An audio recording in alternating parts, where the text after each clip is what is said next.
My dear brothers and sisters of democracy, ಎಲ್ಲರಿಗೂ ನನ್ನ ನಮಸ್ಕಾರಗಳು. ನಾನು ನಿಮ್ಮ ಸುರೇಶ್ ಬಾಬು ಮತ್ಕೂರ್. ದಯವಿಟ್ಟು ಈ ಸೂಚನೆಯನ್ನು ದಯವಿಟ್ಟು ಗಮನಿಸಿ. ನೀವು ಯೂಶಲಿ ಫಿಲಮ್ ಅಥವಾ ಧಾರಾವಾಹಿ ನೋಡ್ಬೇಕಾದ್ರೆ ಈ ಸ್ಕ್ರೀನ್ ಮೇಲೆ ಆಗ್ತಾರಲ್ಲ ಈ ಸೂಚನೆ, ಈ ಚಲನಚಿತ್ರ ಅಥವಾ ಪ್ರೋಗ್ರಾಮ್ ಕೇವಲ ವೀಕ್ಷಕರ ಮನೋರಂಜನೆಗಾಗಿ ಮಾಡಲಾಗಿರುತ್ತದೆ ಮತ್ತು ಇದು ಕೇವಲ ಕಾಲ್ಪನಿಕ ಉದ್ದೇಶದ ಕೆಲಸವಾಗಿರುತ್ತದೆ.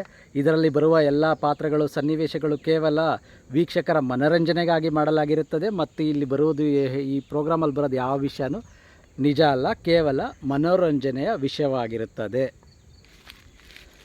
ಈಗ ಎಪಿಸೋಡ್ 2 ಎಜುಕೇಷನ್ ಮಹಾ ಕುಂಭಮೇಳಕ್ಕೆ ನಿಮ್ಮೆಲ್ಲರಿಗೂ ಸ್ವಾಗತ. ನಾನು ನಿಮಗೀಗ ಎಜುಕೇಷನ್ ಮಹಾಕುಂಭಮೇಳ ಟೂರ್ಗೆ ಕರ್ಕೊಂಡು ಹೋಗೋದಕ್ಕೆ ಇಷ್ಟಪಡ್ತೀನಿ. ಆ ಟೂರು ಹೋಗೋ ಮುಂಚೆ ಒಂದೇ ಒಂದು ಟ್ರೈಲರ್ ನೋಡೋಣ. ನನ್ನ ಪ್ರಕಾರ ನಮ್ಮ ದೇಶದ ಪ್ರಜಾಪ್ರಭುತ್ವ ಮತ್ತು ಸಂವಿಧಾನ ಈ ಯುಗದಲ್ಲಿ ನಮಗೆ ಗೋಚರಿಸುವ ನಿಜವಾದ ದೇವರುಗಳು.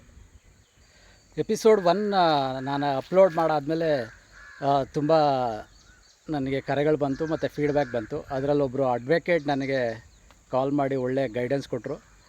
ಅವರು ಕೊಟ್ಟಿರೋ ಗೈಡೆನ್ಸು ನನಗೆ ತುಂಬ ಯೂಸ್ ಆಯಿತು. ಅವರು ನಮ್ಮ ಸಂವಿಧಾನದ ಪೀಠಿಕೆ ಎಲ್ಲ ನನಗೆ ಒಂದು ಪ್ರಿಂಟೌಟ್ ತೆಗೆದುಕೊಟ್ರು.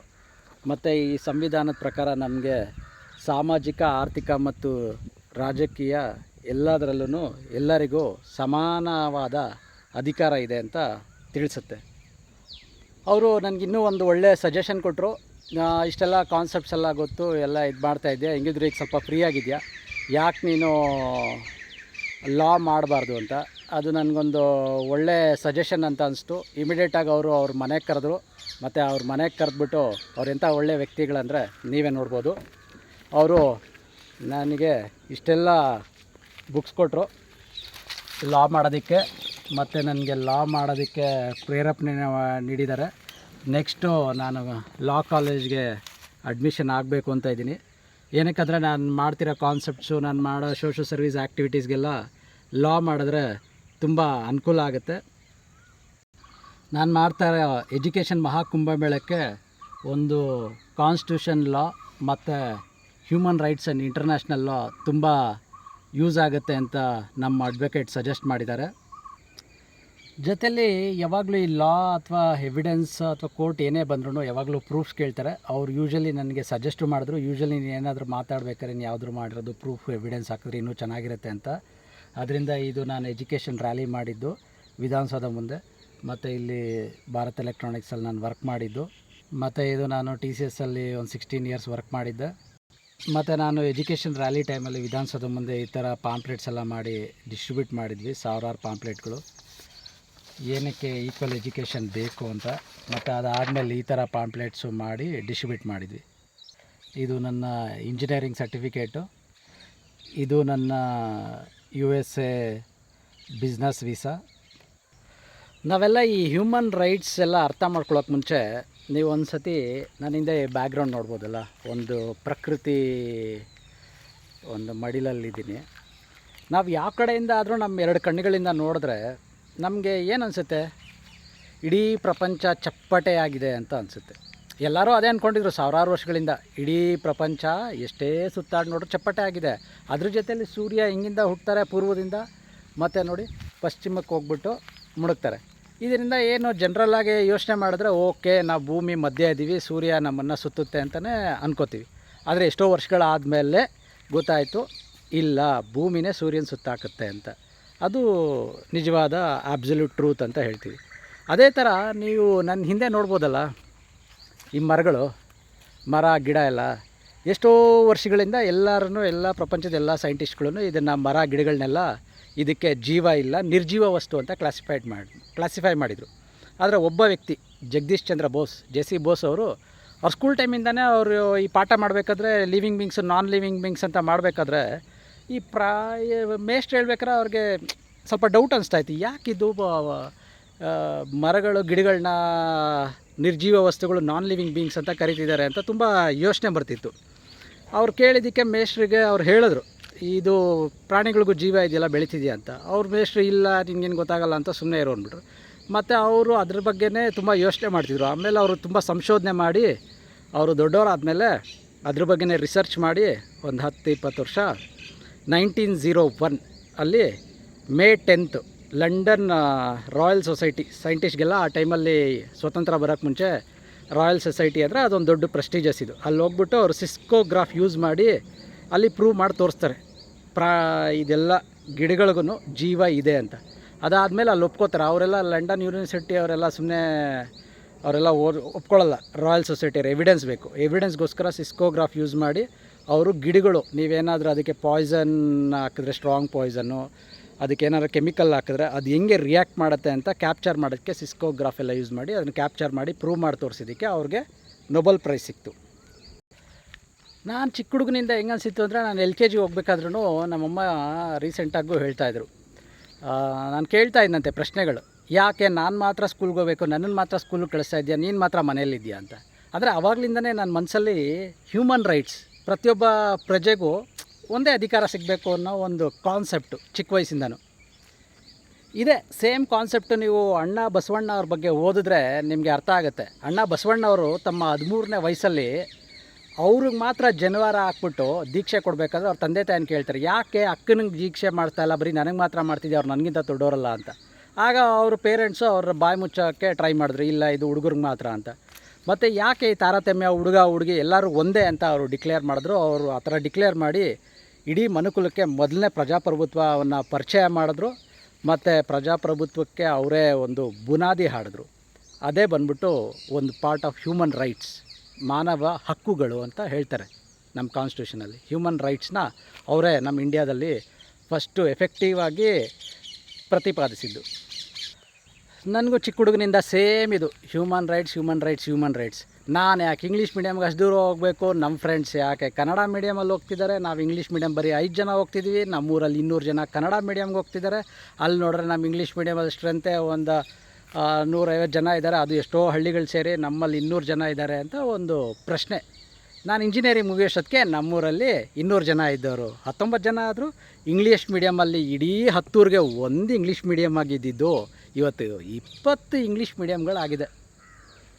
ನಮಗೆ ಕಾನ್ಸ್ಟಿಟ್ಯೂಷನಲ್ ಲಾ ಪ್ರಕಾರ ಎಲ್ಲ ಪ್ರಜೆಗಳು ಒಂದೇ.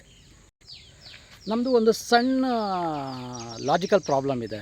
ಏನಪ್ಪ ಅದು ಸಣ್ಣ ಲಾಜಿಕಲ್ ಪ್ರಾಬ್ಲಮ್ಮು, ಅದು ತುಂಬ ದೊಡ್ಡ ಎಫೆಕ್ಟ್ ಮಾಡಿದೆ ನಮ್ಮ ದೇಶಕ್ಕೆ. ಏನಪ್ಪ ಅಂದರೆ, ನಮ್ಮ ದೇಶದಲ್ಲಿ ಆಲ್ಮೋಸ್ಟು 300 ಭಾಷೆಗಳಿದೆ, 300 ಡಿಫ್ರೆಂಟ್ ಭಾಷೆಗಳಿದೆ. ಮತ್ತು ಆಲ್ಮೋಸ್ಟ್ ಮಾತಾಡೋದು ಆಲ್ಮೋಸ್ಟ್ ಒಂದು 2000 ಹತ್ತತ್ರ ಡಿಫ್ರೆಂಟ್ ಭಾಷೆಗಳು ಮಾತಾಡ್ತಾರೆ. ಮತ್ತು ಎಷ್ಟೋ ಭಾಷೆಗಳು ನಶಿಸೋಗಿದೆ. ಈಗ ಇಷ್ಟೆಲ್ಲ ತುಂಬ ಭಾಷೆಗಳಿರೋದ್ರಿಂದ ಒಂದು ಭಾಷೆಯಲ್ಲಿ higher education, technical education, science education ಕೊಡೋದು ಎಲ್ಲ ತುಂಬ ಕಷ್ಟ ಆಗಿತ್ತು. ಯಾವಾಗ ಈ ಕಾನ್ಸ್ಟಿಟ್ಯೂಷನ್ ಎಲ್ಲ ಅಸೆಂಬ್ಲಿ ಎಲ್ಲ ಮಾಡಿದ್ರೋ ಆವಾಗ ಡಾಕ್ಟರ್ BR ಅಂಬೇಡ್ಕರ್ ಅವರು, ನಮ್ಮ ಸಂವಿಧಾನ ಶಿಲ್ಪಿ, ಅವರು ತುಂಬ ತಲೆ ಓಡಿಸಿದ್ರು. ಅವರು ತುಂಬ ಬುಕ್ಸ್ ಓದ್ತಾಯಿದ್ರು, ತುಂಬ ನಾಲೆಜ್ ಇತ್ತು, ಹೆವಿ ಇತ್ತು. ಇಡೀ ಪ್ರಪಂಚ ಎಲ್ಲ ಸುತ್ತಾಡಿದರು, ಸಾವಿರಾರು ಬುಕ್ಗಳು ಓದಿದರು. ಅವರು ತುಂಬ ಟೆಕ್ನಿಕಲ್ಲಾಗೂ ಯೋಚನೆ ಮಾಡ್ತಾಯಿದ್ರು. ಅಂಬೇಡ್ಕರ್ ಅವರು ಈ ಕಾನ್ಸ್ಟಿಟ್ಯೂಷನ್ ಅಸೆಂಬ್ಲಿ ಎಲ್ಲ ಇದೆಲ್ಲ ಕಾನ್ಸ್ಟಿಟ್ಯೂಷನ್ ಎಲ್ಲ ಮಾಡಿದ್ಮೇಲೆ ಕೆಲವರಿಗೆ ಎಜುಕೇಷನ್ ಮಿನಿಸ್ಟ್ರಿಗೆ ಒಂದು ಸಜೆಸ್ಟ್ ಮಾಡಿದ್ರು, ಇಲ್ಲಿ ನೋಡಿ ನಮ್ಮ ದೇಶದಲ್ಲಿ ಇಷ್ಟೊಂದೆಲ್ಲ ಭಾಷೆಗಳಿದೆ, ನಾವು ಯಾಕೆ ಇಂಗ್ಲೀಷ್ನ ನಮ್ಮದು ಟೆಕ್ನಾಲಜಿ ಎಜುಕೇಷನ್ ಎಲ್ಲ ಇಂಗ್ಲೀಷಲ್ಲಿ ಕೊಡಬಾರ್ದು ಅಂತ. ಆವಾಗ ಅವರು ಒಂದು 2-3 ದಿನ ಟೈಮ್ ಕೊಟ್ಟರು ಅವ್ರಿಗೆ. ಮತ್ತು ಅವರು ಅಂಬೇಡ್ಕರ್ ಅವ್ರನ್ನ ಕರ್ಸ್ಕೊಂಡು ಹೇಳ್ತಾರೆ ಅಂದರೆ, ನೋಡಿ ಅಂಬೇಡ್ಕರ್ ಜಿ ಅವರೇ, ನಾವು ರೀಸೆಂಟಾಗೆ ಸ್ವತಂತ್ರ ತೊಗೊಂಡಿದ್ದೀವಿ ಬ್ರಿಟಿಷ್ ಅವರಿಂದ. ನಾವು ರೀಸೆಂಟಾಗಿ ಸ್ವತಂತ್ರ ತೊಗೊಂಡಿದ್ದರಿಂದ ಈಗ ಮತ್ತೆ ನಾವು ಇಂಗ್ಲೀಷಲ್ಲಿ ನಾವು ಸೈನ್ಸು, ಮ್ಯಾಥ್ಸ್, ಈ ಸೈನ್ಸ್ ಎಜುಕೇಷನೆಲ್ಲ ಕೊಟ್ಟರೆ ತುಂಬ ಕಷ್ಟ ಆಗುತ್ತೆ. ಬೇಡ, ನಾವು ನಮ್ಮ ರಾಷ್ಟ್ರ ಭಾಷೆ ಹಿಂದಿಲೇ ಕೊಡ್ತೀವಿ. ಮತ್ತು ಯಾರ್ಯಾರಿಗೆ ಆ ರಾಜ್ಯದಲ್ಲಿ ಇಷ್ಟ ಆಗುತ್ತೋ ಅವರು ಆ ಭಾಷೆಯಲ್ಲಿ ಕೊಡಲಿ, ಆ ಸ್ವತಂತ್ರ ಕೊಟ್ಬಿಡೋಣ ಅಂತ ಹೇಳ್ತಾರೆ. ಇಲ್ಲ, ಅಂಬೇಡ್ಕರ್ ಹೇಳ್ತಾರೆ, ಇಲ್ಲ, ಎಲ್ಲರಿಗೂ ಒಂದೇ ಎಜುಕೇಷನ್ ಸಿಕ್ಕಿದ್ರೆ ತುಂಬ ಇದಿರುತ್ತೆ, one nation one education policy ಇದ್ದರೆ ತುಂಬ ಅನುಕೂಲ ಅಂತಾರೆ. ಆದರೆ ಅವ್ರ ಮಾತು ಯಾರೂ ಕೇಳಲ್ಲ. ಮತ್ತು ಇನ್ನೊಬ್ರು ಬಂದ್ಬಿಟ್ಟು ಅಡ್ವೈಸರು ಅವ್ರಿಗೆ ಇಂಡೈರೆಕ್ಟಾಗಿ ಹೇಳ್ತಾರೆ, ನೋಡಿ ಅಂಬೇಡ್ಕರ್ ಜಿ ಅವರೇ, ನೀವು ಈ ಥರ ಪುಷ್ ಮಾಡಿದ್ರೆ ಜನಗಳು ನಿಮ್ಮ ಮೇಲೆ ಕೋಪ ಆಗ್ಬೋದು. ಅಂಬೇಡ್ಕರ್ ಅವ್ರು ಕನ್ಫ್ಯೂಸ್ ಆಗುತ್ತೆ, ನನ್ನ ಮೇಲೆ ಯಾಕೆ ಜನ ಕೋಪ ಮಾಡ್ಕೋತಾರೆ ಅಂತ. ಆವಾಗ ಹೇಳ್ತಾರೆ, ನೋಡಿ ಈಗ ತಾನೇ ನಾವು ಬ್ರಿಟಿಷರ್ಸಿಂದ ಸ್ವತಂತ್ರ ತೊಗೊಂಡಿದ್ದೀವಿ, ನೀವು ಮತ್ತೆ ಇಂಗ್ಲೀಷ್ ಓದಬೇಕು ಅಂದರೆ ನಿಮ್ಮನ್ನು ಭಾರತ ವಿರೋಧಿ ಅಂತ ಬಿಂಬಿಸ್ತಾರೆ, ಆದ್ದರಿಂದ ನೀವು ಭಾರತ ವಿರೋಧಿ ಆಗೋಕ್ಕೆ ಇಷ್ಟಪಡ್ತೀರಾ ಅಂತಾರೆ. ಆವಾಗ ಅಂಬೇಡ್ಕರು ಏನು ಮಾಡೋಕ್ಕಾಗಲ್ಲ, ಓಕೆ ನಿಮ್ಮ ಇಷ್ಟ, ಮುಂದೆ ನಿಮಗೆ ಗೊತ್ತಾಗುತ್ತೆ ಇದ್ರ ಇಂಪಾರ್ಟೆನ್ಸ್ ಏನು ಅಂತ ಬಿಟ್ಬಿಡ್ತಾರೆ. ಆಮೇಲೆ ಏನಾಗುತ್ತೆ ಅಂದರೆ ಸೂಪರಾಗೆ ಕಹಾನಿ ಮೇ ಟ್ವಿಸ್ಟ್ ಅಂತಾರಲ್ಲ, ಈ ಕಥೆಯಲ್ಲೇ ಒಂದು ಒಳ್ಳೆ ಟ್ವಿಸ್ಟ್ ಆಗುತ್ತೆ. ಈ ಥರ ಹೇಳಿದ್ರಲ್ಲ ಎಜುಕೇಷನ್ ಮಿನಿಸ್ಟ್ರು ಮತ್ತು ಎಲ್ಲ ಕ್ಯಾಬಿನೆಟಲ್ಲಿರೋಲ್ಲ ಅವರೆಲ್ಲರ ಮಕ್ಕಳು ಹಿಂದಿ ಮೀಡಿಯಮಿಗೆ ಸೇರಿಸೋದಿಲ್ಲ. ಅವರೆಲ್ಲರೂ ಇಂಟರ್ನ್ಯಾಷನಲ್ ಸ್ಕೂಲ್ಸ್ಗಳು ಕಳಿಸಿ ಇಂಗ್ಲೀಷ್ ಮೀಡಿಯಮಲ್ಲಿ ಓದಿಸ್ತಾರೆ. ಮತ್ತು ಎಲ್ಲ ಎಮ್ ಎಲ್ ಎಗಳು, ಎಂ ಪಿಗಳು, prime minister, law minister, even governments IAS officers ಮತ್ತು ಪ್ರತಿ ರಾಜ್ಯದ ಜ್ಞಾನಪೀಠ ಪುರಸ್ಕೃತ ಅವ್ರ ಮೊಮ್ಮಕ್ಕಳುಗಳು ಎಲ್ಲರೂ ಬರ್ತಾ ಇಂಗ್ಲೀಷ್ ಮೀಡಿಯಮ್ಗೆ ಹೋಗೋಕ್ಕೆ ಶುರು ಮಾಡ್ತಾರೆ. ಕನ್ನಡ ಮೀಡಿಯಮಲ್ಲಿ ನಮ್ಮೂರಲ್ಲಿ 200 ಜನ ಹೋಗ್ತಿದ್ದವರು ಈಗ 19 ಜನಕ್ಕೆ ಬರ್ತಾರೆ. ಈಗ ಕೆಲವು ಬುದ್ಧಿಜೀವಿಗಳು ಕ್ರಾಸ್ ಕ್ವೆಶ್ಚನ್ ಮಾಡ್ಬೋದು.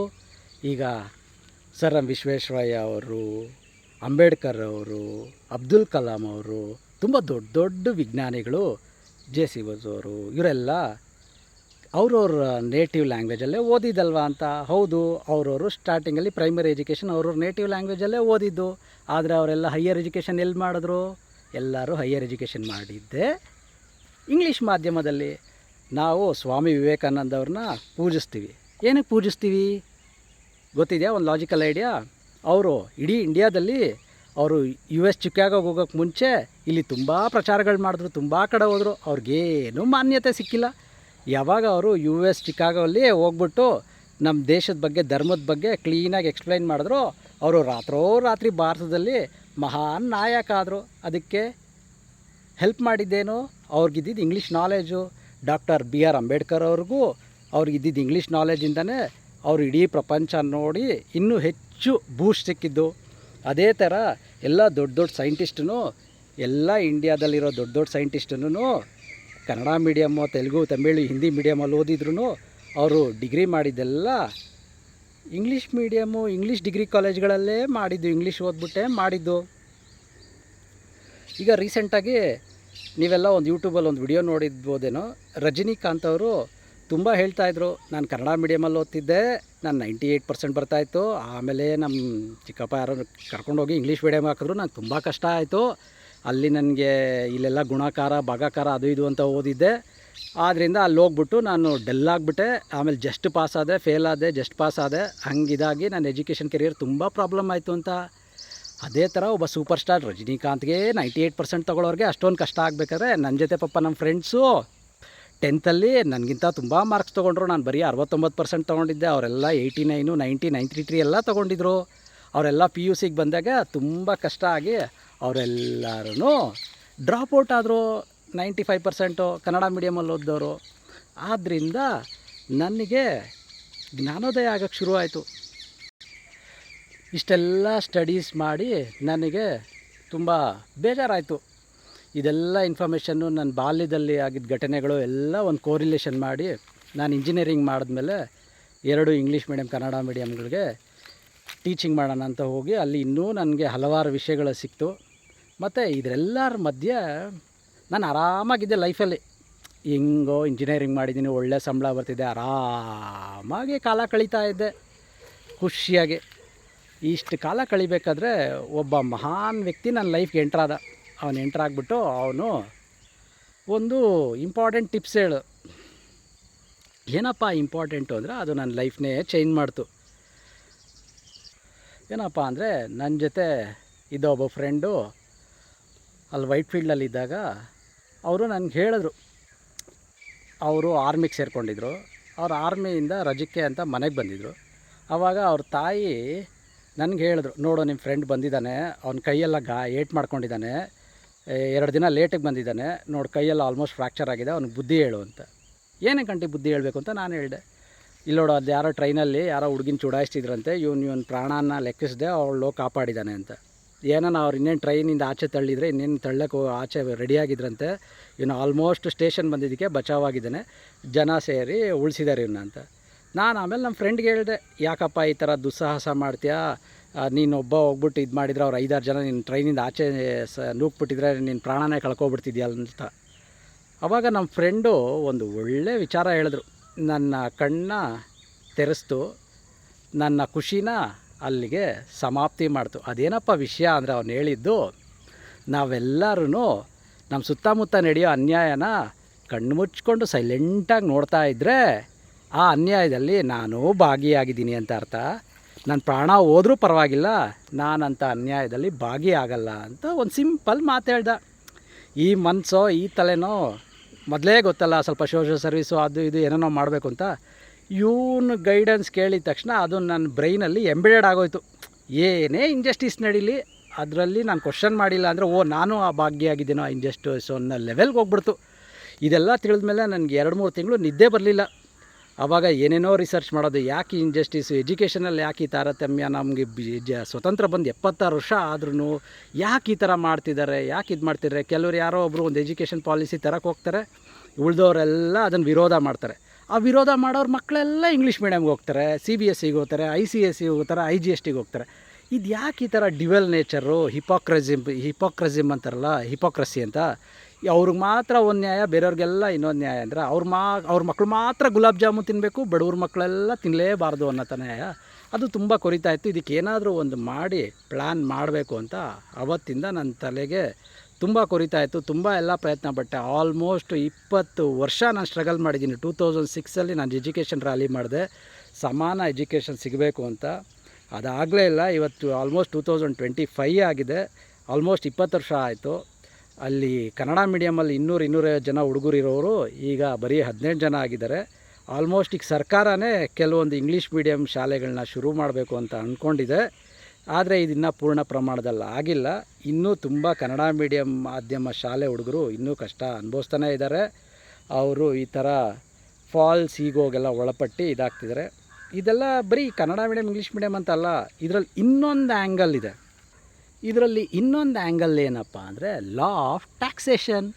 ಇದು ಯಾಕೆ ಬಂತು ಇಮಿಡಿಯೇಟಾಗಿ ಇದ್ರ ಮಧ್ಯೆ ಲಾ ಆಫ್ ಟ್ಯಾಕ್ಸೇಷನ್ ಅಂದರೆ, ನಮ್ಮ ಗೌರ್ಮೆಂಟ್ಗೆ ನೀವು 1 ಲೀಟ್ರ್ ಪೆಟ್ರೋಲ್ ತೊಗೊಂಡ್ರು ಅದರಲ್ಲಿ ಟ್ಯಾಕ್ಸ್ ಸಿಗುತ್ತೆ, 1 kg ಉಪ್ಪು ತೊಗೊಂಡ್ರು ಅದರಲ್ಲಿ ಟ್ಯಾಕ್ಸ್ ಸಿಗುತ್ತೆ, ಹೋಟ್ಲಲ್ಲಿ ಹೋಗಿ ಒಂದು ಇಡ್ಲಿ ಸಾಂಬಾರು ತಿಂದ್ರೂ ಬಿಲ್ ಕೊಟ್ಟರೆ CGST SGA ಮಾಡುತ್ತೆ. ಅದೇ ಲಾ ಆಫ್ ಟ್ಯಾಕ್ಸೇಷನ್. ಇಡೀ ಗೌರ್ಮೆಂಟ್ಗೆ ದೊಡ್ಡ ಆದಾಯ ಕೊಡೋದೇ ಈ ಟ್ಯಾಕ್ಸೇಷನ್. ಅದೇ ಥರ ನೀವು ಎಜುಕೇಷನ್ನ ಫ್ರೀಯಾಗಿ ಎಲ್ಲರಿಗೂ ಒಂದೇ ಥರ ಕೊಟ್ಬಿಟ್ರೆ ಆವಾಗ ಗೌರ್ಮೆಂಟ್ಗೆ ಟ್ಯಾಕ್ಸ್ ಆದಾಯ ಕಮ್ಮಿ ಆಗುತ್ತೆ. ನಾನೇನು ಎಜುಕೇಷನ್ ಟ್ಯಾಕ್ಸ್ ಅಂತೆಲ್ಲ ಅಂದ್ಕೋಬೇಡಿ. ಈಗ ಆಲ್ಮೋಸ್ಟ್ ಇಂಡಿಯಾದಲ್ಲಿ ಆ್ಯಾವ್ರೇಜ್ ಆಗಿ ಪ್ರತಿಯೊಬ್ಬರೂ ಒಂದು ಮಗುನ pre nursery, pre KG, LKG, UKG ಈ ಥರ ಎಲ್ಲ ಸೇರಿಸಿರಲ್ಲ. ಬರೀ ಇಂಗ್ಲೀಷ್ ಮೀಡಿಯಮ್ ಅಲ್ಲ ಈಗ ಬಂದಿರೋದು, ಮಾಂಟೆಸರಿ, CBSE, IGST ಈ ಥರ ಎಲ್ಲ ಇದೆ. ಅಲ್ಲೆಲ್ಲ ಸೇರಿಸ್ಬೇಕಾದ್ರೆ ಫೀಸ್ ಎಷ್ಟು ಕೊಡ್ತಾರೆ ಗೊತ್ತಾ? ಮಿನಿಮಮ್ ಒಂದು ಹಳ್ಳಿಗಳ ಕಡೆ ಇರೋ ಇಂಗ್ಲೀಷ್ ಮೀಡಿಯಮ್ ಸ್ಕೂಲ್ ಆದ್ರೂ ಒಂದು 50-60-70 ಸಾವಿರ ತೊಗೋತಾರೆ. ಸಿಟಿಗಳಲ್ಲಿ ಆಲ್ಮೋಸ್ಟ್ 1 ಲಕ್ಷದಿಂದ 3 ಲಕ್ಷ, 4 ಲಕ್ಷ, 10 ಲಕ್ಷದವರೆಗೂ ಫೀಸ್ ಹೋಗುತ್ತೆ. ಇಷ್ಟೆಲ್ಲ ಫೀಸ್ ಹೋದರೆ ಗೌರ್ಮೆಂಟ್ಗೆ ಅದರಲ್ಲೆಲ್ಲ ಕೆಲವು ಕಡೆ ಟ್ಯಾಕ್ಸ್ ಸಿಗುತ್ತೆ, ರೆವಿನ್ಯೂ ಆಗುತ್ತೆ. ಮತ್ತು ಪ್ರತಿಯೊಬ್ಬರೂ ನಮ್ಮ ದೇಶದಲ್ಲಿ ಆ ಭ್ರಷ್ಟಾಚಾರ ಆಗಿದೆ, ಈ ಭ್ರಷ್ಟಾಚಾರ ಆಗಿದೆ, ಆ ಸ್ಕ್ಯಾಮು, ಈ ಸ್ಕ್ಯಾಮು, ಕೋಲ್ ಸ್ಕ್ಯಾಮ್ ಅಂತ ಏನೇನೋ ಹೇಳ್ತಾರೆ, ತುಂಬ ಟಾಪ್ ಪ್ರಯಾರಿಟಿ. ಆದರೆ ಇಡೀ ಪ್ರಪಂಚದಲ್ಲಿ ನಂಬರ್ 1 ಹೈಯೆಸ್ಟ್ ಭ್ರಷ್ಟಾಚಾರ ನಡೀತಿರೋದೇ ಇಂಡಿಯನ್ ಎಜುಕೇಷನ್ ಮಾಫಿಯಾದಲ್ಲಿ. ಈ ಮಾಫಿಯಾದಲ್ಲಿ ಪ್ರತಿ ವರ್ಷ 30 ಲಕ್ಷ ಕೋಟಿ ಜನಸಾಮಾನ್ಯರಿಂದ ಲೂಟಿ ಮಾಡಿ ಸುಸರ್ಜಿತವಾಗಿ ಯಾರ ಕಣ್ಣಿಗೂ ಕಾಣಿಸ್ದೆ ಅದು ದೊಡ್ಡ ದೊಡ್ಡ ಶ್ರೀಮಂತರು, ಇಂಟರ್ನ್ಯಾಷನಲ್ ಕಂಪ್ನಿಗಳು, ದೊಡ್ಡ ದೊಡ್ಡ ಶ್ರೀಮಂತರಿಗೆಲ್ಲ ಹೋಗ್ತಾ ಇದೆ. ಅದನ್ನು ನಾವು ಯಾರೂ ತಡೆಯೋಕ್ಕೆ ಆಗ್ತಿಲ್ಲ. ಇದನ್ನೆಲ್ಲ ತಡೆಯೋಕ್ಕಾಗಲ್ಲ ಅಂತ ಸುಮ್ಮನೆ ಕೂತಿರಬೇಡಿ. ಇದನ್ನೆಲ್ಲ ತಡೆಯೋಕ್ಕೆ ಯಾರ ಕೈಯಲ್ಲಿ ಸಾಧ್ಯ ಆದರೆ ಹ್ಯೂಮನ್ ರೈಟ್ಸ್ ಲಾ, ಇಂಟರ್ನ್ಯಾಷನಲ್ ಲಾ ನಾವು ಕರೆಕ್ಟಾಗಿ ಅಪ್ಲೈ ಮಾಡಿ ಯೂಸ್ ಮಾಡಿಕೊಂಡ್ರೆ ನಾವು ಇದನ್ನು ತಡಿಬೋದು. ನಾನೊಬ್ಬ ಬಂದ್ಬಿಟ್ಟು ತುಂಬ ಕಷ್ಟಪಟ್ಟರೆ ತುಂಬ ಕಷ್ಟ, ಒಬ್ಬ ಹೋಗಿ ಹೋರಾಡಿದ್ರೆ ಇವನಿಗೇನು ಮಾಡೋ ಕೆಲಸ ಇಲ್ಲ ಅಂತಾರೆ. ಅದೇ ಥರ ನನ್ನ ಜೊತೆ ನಿಮ್ಮ ವೀಕ್ಷಕರಲ್ಲಿ ಯಾರಾದರೂ ಈ ಪಾಪ ಪ್ರಜ್ಞೆ ಕಾಡ್ತಾ ಇದ್ದರೆ ಅವರು ಈ ವಿಡಿಯೋನ ಶೇರ್ ಮಾಡ್ಬೋದು, ಮತ್ತು ಕಮೆಂಟ್ ಮಾಡ್ಬೋದು, ಮತ್ತು ನಮ್ಮ ಚಾನಲ್ ಸಬ್ಸ್ಕ್ರೈಬ್ ಮಾಡಿ. ಇನ್ನೂ ಹೆಚ್ಚು ಮಾಹಿತಿ ಕೊಡ್ತೀನಿ ನಿಮಗೆ. ಜೀವನದಲ್ಲಿ ಎಜುಕೇಷನ್ ಸಿಸ್ಟಮಿಂದ ಏನೆಲ್ಲ ನಮ್ಮ ದೇಶ ಲಾಸ್ ಆಗಿದೆ ಅಂತ ನಿಮಗೆ ಒಂದು ಲಾಸ್ಟಲ್ಲಿ ಒಂದು ಇಂಪಾರ್ಟೆಂಟ್ ಕಿಕ್ ಕೊಡೋ ವಿಷಯ ಹೇಳ್ತೀನಿ. ಸೂಪರ್ ಕಿಕ್ಕು, ಇದೆಲ್ಲೂ ಸಿಗಲ್ಲ ನಿಮಗೆ.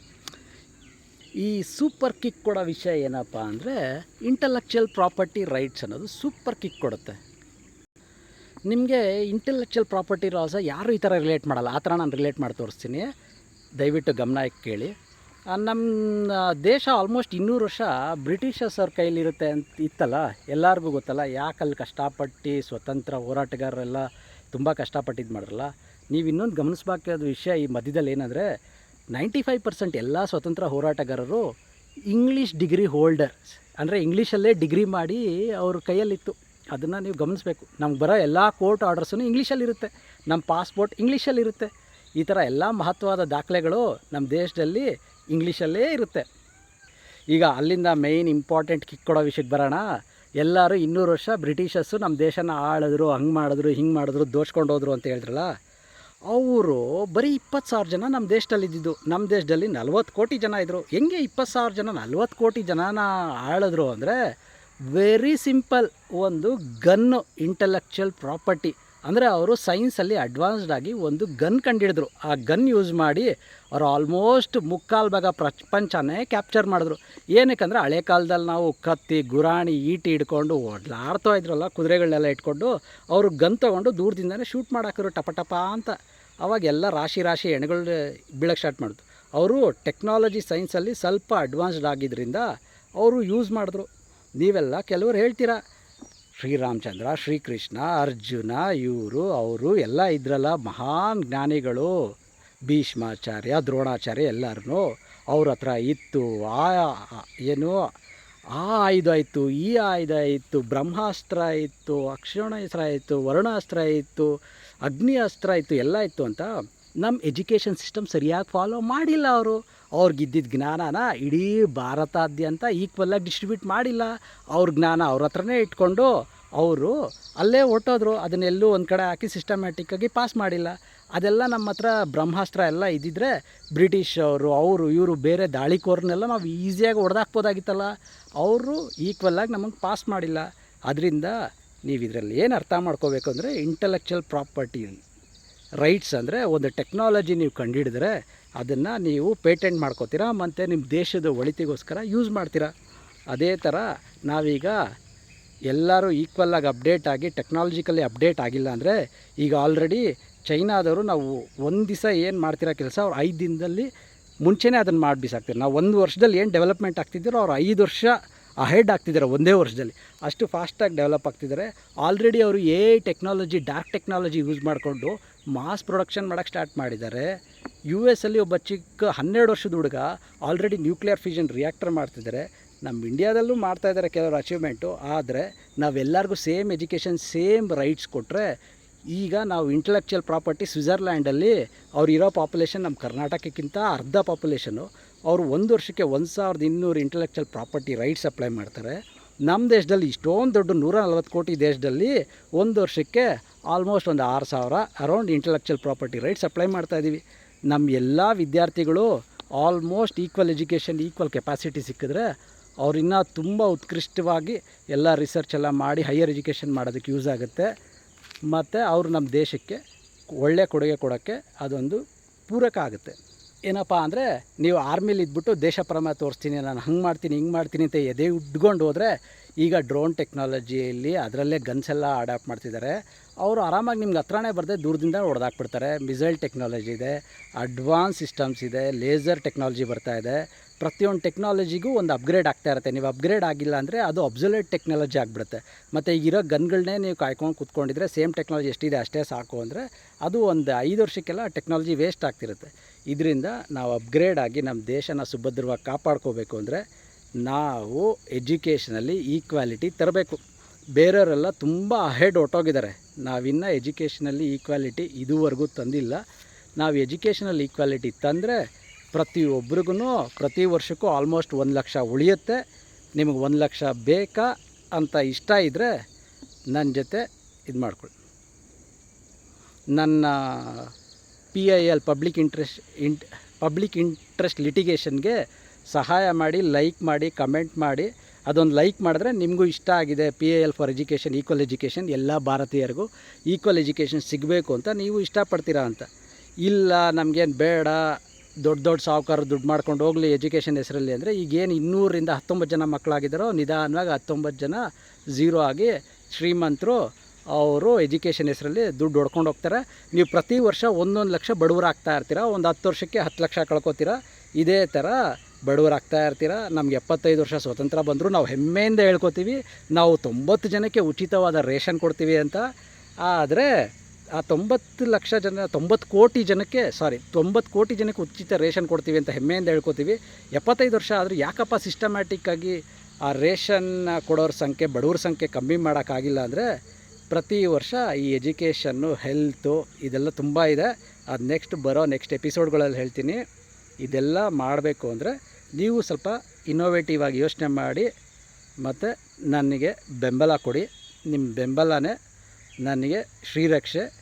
ಜೈ ಹಿಂದ್, ಜೈ ಡೆಮೋಕ್ರಸಿ, ಜೈ ಕಾನ್ಸ್ಟಿಟ್ಯೂಷನ್, ಜೈ ಅಂಬೇಡ್ಕರ್ ಒಬ್ಬರೇ ಸೂಪರ್ ಆಗಿರೋ ವ್ಯಕ್ತಿ. ಒಳ್ಳೆ ಪರಿಕಲ್ಪನೆ ಇತ್ತು ಅವ್ರಿಗೆ. ಅಡ್ವಾನ್ಸ್ಡ್ ಇಂಡಿಯಾನ ಆ ಟೈಮಲ್ಲಿ ಅವ್ರಿಗಿಂತ ಅದ್ಭುತವಾಗಿ ಇನ್ಯಾರೂ ಯೋಚನೆನೂ ಮಾಡಿಲ್ಲ, ಪ್ಲ್ಯಾನೂ ಮಾಡಿಲ್ಲ. ಅವ್ರು ಕೊಟ್ಟಿರೋ ಕಾನ್ಸ್ಟಿಟ್ಯೂಷನ್ನು ಸೂಪರ್. ಈ ನಾನು ಲಾ ಮಾಡ್ತೀನಲ್ಲ, ಅದ್ರ ಜೊತೆ ನಿಮ್ಮೆಲ್ಲ ವೀಕ್ಷಕರಿಗೂ ಆ ಲಾ ಬಗ್ಗೆ ಇಂಟ್ರೆಸ್ಟಿಂಗಾಗಿ ನಿಮ್ಮನ್ನೂ ಎಜುಕೇಟ್ ಮಾಡ್ತೀನಿ. ತಿಳ್ಕೊಳ್ಳಿ, ಮಿಸ್ ಮಾಡಬೇಡಿ. ಜೈ ಹಿಂದ್.